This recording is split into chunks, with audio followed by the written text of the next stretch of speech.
Hello everyone. The topic that I'll be dealing with in this session is fluency and common errors. Now, what comes to my mind, when I think about fluency? TED Talks. TED Talks are these short and powerful talks by eminent personalities who speak about relevant topics that shape our world. You must have seen TED Talks by Tim Urban, Brian Fox, Susan Cain, or Indian speakers like Shah Rukh Khan, Kiran Bedi, and so on. Have they touched you? I'm sure they have. Have you seen how fluent they speak and communicate without even making mistakes? Because they are all experienced and practice makes a man perfect, right?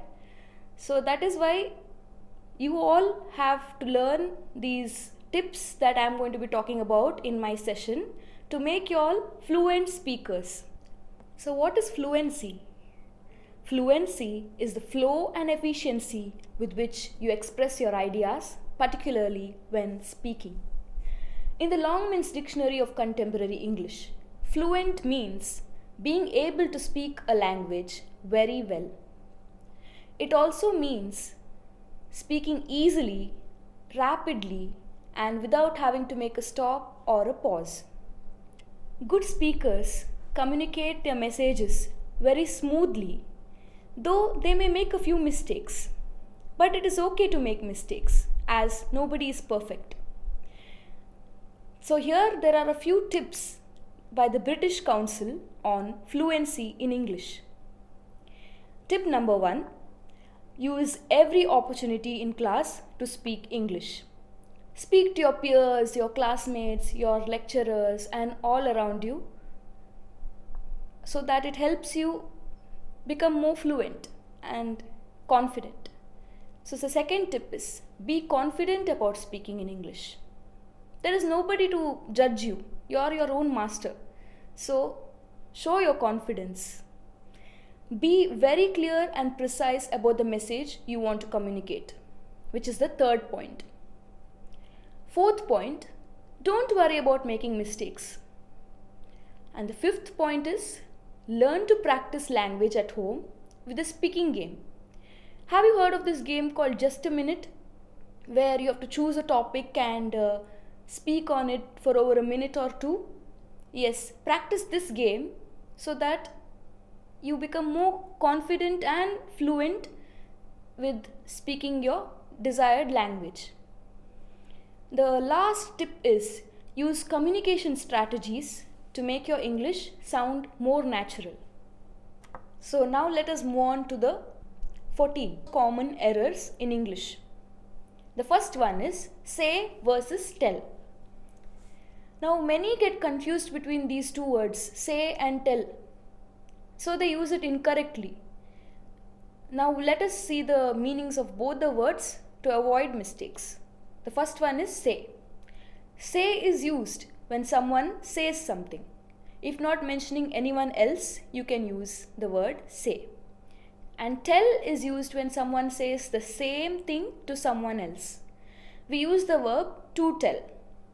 And some of the examples are: she said that she wants to go to the theatre. She told me that she wants to go to the theatre. She said goodbye. I want to tell you a secret. Next, let us move on with the phrases with tell. You cannot use say with certain sentences.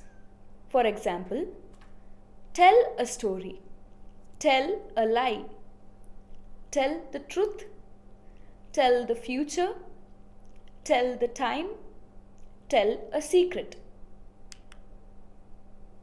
And next, we are going to move into the second most common error that we make, that is there, or there. Now what should we use? There, or there? What do you think? Let us move on to the definitions to understand it better. So there is a possessive pronoun. It signifies ownership of something by one or more people. For example, their car is expensive. Their pets are scary. Whereas they apostrophe re is a contraction of they plus are. And the examples are, they are going to get wet, they are getting married, and the last word is there. So what is there? There can be used as an adjective, pronoun, adverb or noun. However, it is not a possessive pronoun or a contraction. For example, I traveled there during my vacation. I will always be there for you. We can go there. And there is someone at the door. Did you see? They all are different parts of speech like adverb, adjective, noun and pronoun. That is why 4 different examples have been given to you. So now are you clear with the second most common mistake, that is they are or there? If yes, let's move on to the next slide. It's versus its. Its is a contraction of it is. And people often get confused because an apostrophe combined with the letter S is usually associated with possession of something. Now let us have a look at the examples. Have you read this book? It's one of my favorites. It's almost 6 o'clock. It's about the quality. Its is a possessive pronoun that signifies ownership by a non-human thing. Look at that example on the slide. You see a dog, right? Yes. Look at that tree. Its leaves are so beautiful. The cat licked its tail. This basket is new. Its patterns are unique. Now, second its without an apostrophe is a possessive pronoun that signifies ownership by a non-human thing. For example, can you see the slide? There's a dog, right? Now just imagine that the dog is wagging its tail. Now what did I use over here? Wagging its tail. This its is, it signifies possession, right? So that's why I use this example. There are some other examples on the slide, like look at that tree. Its leaves are so beautiful. The cat licked its tail. This basket is new. Its patterns are unique.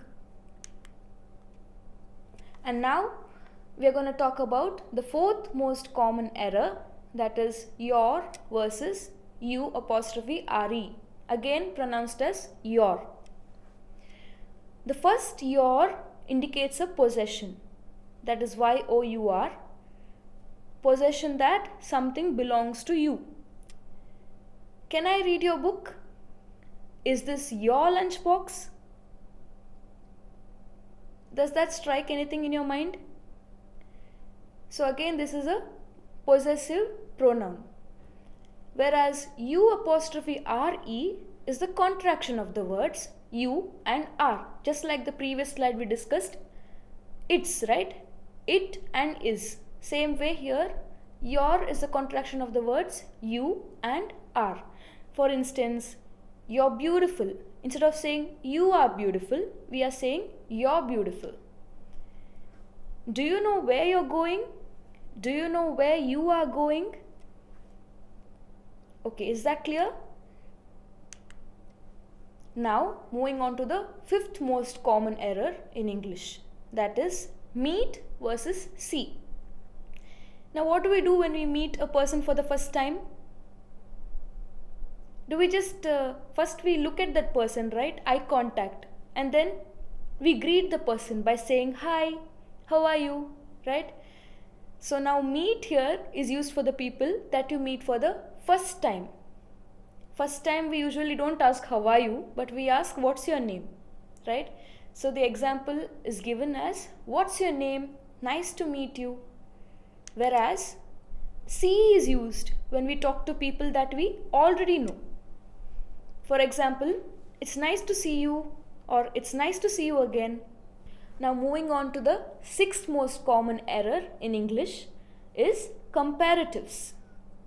Now do you all know which are the 3 forms of degrees of comparison? Which are they? The first one is positive, second one is comparative, and the third one is superlative. And here we are dealing with comparatives. For comparatives, we usually use the word than. Okay, the comparison is followed by than. For example, smaller than, sweeter than, cuter than, bigger than, taller than. Yeah, there are many words like that. Another way to tell them is using less productive than, more productive than. Okay, now look at that slide. Peter is taller than Frank. Why do we say that Peter is taller than Frank and not Peter is tall than Frank? Because in comparatives we have to use the forms ER, right? In superlative what we use? EST.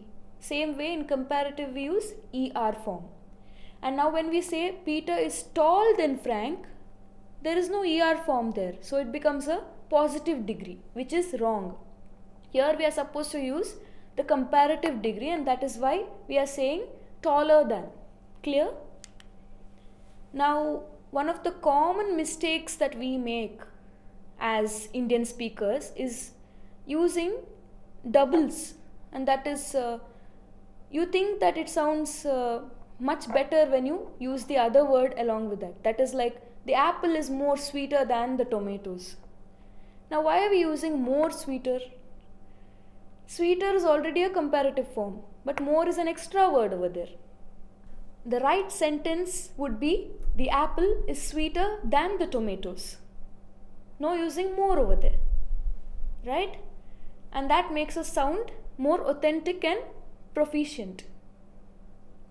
Same way with EST words also. We shouldn't use most with tallest. Raj is the most tallest boy in the class. That becomes wrong. Raj is the tallest boy in the class. Okay? Are you all clear now? Okay, the seventh most common errors in English is the wrong usage of myself and am. And what is that? We all say myself so and so or am so and so. They are wrong. Don't use them in your daily usage anymore, or while making important presentations, or while facing an interview. You must avoid using myself and am. But instead use I am Harsha, as in the slide. My name is Diya, or my name is Harsha, or I am Diya. Now the eighth most common error that we make while speaking English is adding ear sound to the words starting with letter E.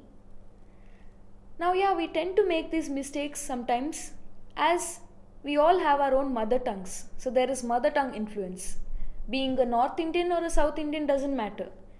We still have this influence as we speak English. As English is not our language, right? It is a foreign language. So let us go through some examples in which we commonly make mistakes. It's not egg, but egg. It's not elephant, but an elephant. It's not empire, but an empire. And we also may tend to remove the Y sound from certain words. Like, it is not young but young. It is not yellow but yellow. It is not yes but yes. You get it? So as Indian speakers, we need to keep these things in mind. We are not native English speakers, so we should keep practicing such words to sound more like native English speakers. Now moving on to the ninth most common error, that is uncountable nouns. What are countable and uncountable nouns? Countable nouns are where we use articles in front of them, and such nouns are countable. That means we can say pens, papers, crayons. Okay, those are the countable nouns. But what are uncountable nouns? we cannot use the plural forms. They do not have plural forms and they cannot be used with articles or numbers. For example, advice, information, luggage, furniture, research, work, content, failure, motivation, youth, pollution. Now we cannot say pollutions, youths, sheeps, milks, right? All those sound really wrong because uncountable nouns cannot take the plural form. And we also can't say an milk, a milk, but it is just milk. Get it? Yeah. Moving on to the 10th most common error we make is nouns with identical singular and plural forms. Now there are nouns like pencil, pencils, eraser, erasers, sharpener, sharpeners, scale, scales, right? Where we use both the singular and plural forms of s or es. But there are many nouns in English whose plural remains the same as the singular. They do not change. So we do not add any s form or es form to the singular word. For example, deer, aircraft, fish, sheep, shrimp, moose, news. Also look at the slide, there's a picture you can see at the right side. Fish, fish. It did not change to fishes, right? Also note that we use adjectives to describe a nation or a cultural group. But here they do not change to the separate plural form of s or es, but they remain the same. So the singular and plural would be the same. And the words are British, French, German, Italian. There are others too, like Spanish, Polish, Portuguese. Okay? These do not change to the plural form. And if we do change, it is wrong. It even sounds wrong and it is even wrong usage. So avoid using unnecessary s forms and es forms.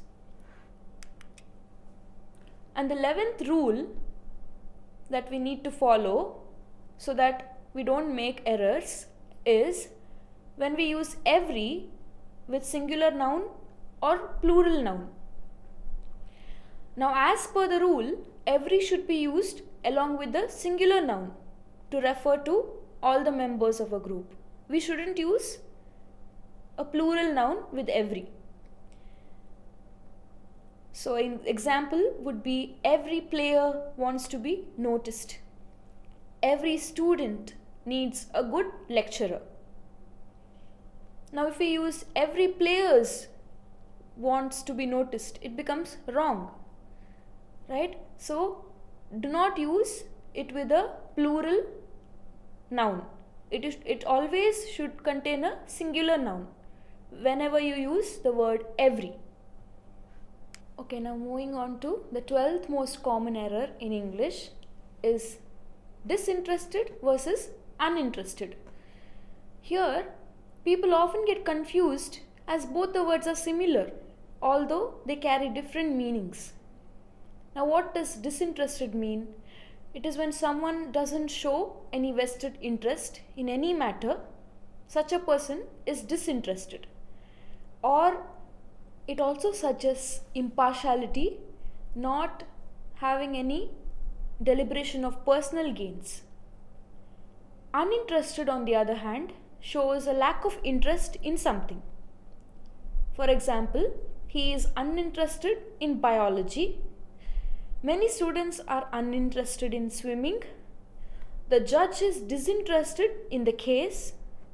She seemed disinterested in what was going on at home. So here what do we see? One is not showing interest and one more is showing no vested interests or personal gains in some matter or impartiality. So both have different meanings altogether. Now that we know what do they mean, we shouldn't get confused when we use them in the future. Last but not the least, we are dealing with the 13th common error in English, that is fall versus fall down. Now fall can be used both as a noun and a verb, whereas fall down is a phrasal verb. Phrasal verbs are when two verbs are joined together. To fall down means fall into the ground from a standing position, and it usually requires a short distance. When it is from a short distance, we use the phrasal verb fall down. To fall means to come down from a much higher position. For instance, tears falling from the cheek, rain falling to the ground, apple falling from the tree, or snow falling to the ground. Okay, these words we cannot use fall down, but fall, as it falls from a higher position. There are some other examples given to you, such as 10 trees fell in the storm. Elizabeth had a terrible fall yesterday. The picture keeps falling down. Only the last one is with the phrasal verb falling down. And if I have to give you another example, my mobile keeps falling down. Well, it shouldn't happen, but I keep dropping it down. And the 14th, the last most common errors in English is each other versus one another. Now, when do we use each other? When we talk about only two people. It is clearly explained in the slides. Can you see the second photo? Two girls over there. Tina and Mary are talking to each other. So each other is used when we talk about only two people, whereas one another can be used when we mention about three or more people. Again, the example is given on the slide. The boys are fighting with one another. Okay, there the with is missing. The boys are fighting with one another. Okay, one another is more formal when compared to each other. So the examples for the following are: they both love each other. Mia and Rohan hate each other. Her team members trust one another. We have to help one another. Is that clear? Now that we have come to an end of our slides, let us have a recap of whatever we learned in this session. First of all, we learnt about fluency. It is the flow and efficiency with which you express your ideas, particularly when speaking. And you need not be perfect. You may make mistakes, but try not to make many mistakes and avoid using and in between words. Also, practice, what did I tell you? Practice speaking by using just a minute exercise. And then we learnt about the tips by the British Council on Fluency in English. I won't read it again, we already dealt with it. After that, we dealt with 15 most common errors in English, like say versus tell. We do not use say when we mention something to someone else, but we use tell. Say is when we say it to ourselves or when someone says something. In the second common error, there or there, we know what each of them signify. The first one is a possessive pronoun. It signifies ownership of something by one or more people. And the second one is a contraction of they and are. And the third one is there, which is not a possessive pronoun or a contraction, but it can be used as an adverb, noun, pronoun, or adjective. The third one is its versus its, where its is a contraction of it is. And the next one is used as a possessive pronoun, which signifies ownership by a non-human thing.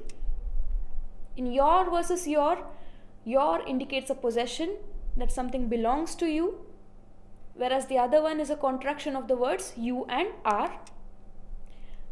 Fifth one, meet versus see. Meet is used only when we meet someone for the first time. See is used when we talk to people whom we already know. Now, when we use the word than, we compare two persons or two non-living things. For example, smaller than, sweeter than, less productive than, more productive than. But we shouldn't use more and most along with and est words. Like the apple is sweeter than the tomatoes is right. The apple is more sweeter than the tomatoes is wrong, as we are using both the er form and more. Next one is wrong usage of myself and am. When we introduce ourselves, never use the sentences myself or am, but use I am Harsha or my name is Diya, right? Don't use myself or am, as it can be a huge blunder. Coming to the proper usage of the Y sound. Sometimes we tend to add Y in front of English words starting with E. Never do that. Now it is not yek but egg. Not elephant but an elephant. Also, we tend to remove the Y sound from certain words like eng, yellow, s. We should say young, yellow, yes. Uncountable nouns. Uncountable nouns do not have plural forms, so they cannot be used with numbers or articles. 10th one, nouns with identical singular and plural forms. Now there are many nouns which have plural forms like pens, pencils, erasers and so on, but in some words we do not use plural forms, and they are given on the slide. We already discussed them. Every with singular noun or plural noun. What do you think is the right usage? Every should always be used with a singular noun. And what do we use every for? To refer to the members of a group. Next one is disinterested versus uninterested. When someone doesn't show any vested interest in any matter, such a person is disinterested, whereas uninterested is when there's lack of interest in something. So the 13th one was fall versus fall down, where fall can be used both as a noun or a verb, but fall down is a phrasal verb. Fall down is falling into the ground from a standing position, whereas fall means to come down from a much higher position. The last one is each other versus one another. We use each other while talking about only two people, whereas one another can be used when we mention about 3 or more people. Is that clear now? We have discussed all the 14 common errors in English. So here we have come to an end of our class. I hope all of you understood whatever we discussed. First we discussed about fluency and then discussed about the 14 most common errors in English. You can go through some YouTube videos of those TEDx speakers that I had mentioned in the beginning of my class, so that your communication becomes more clear and precise. Don't worry, you all are good speakers. You just have to do those speaking exercises which I told you to make your English more fluent and clear. Thank you.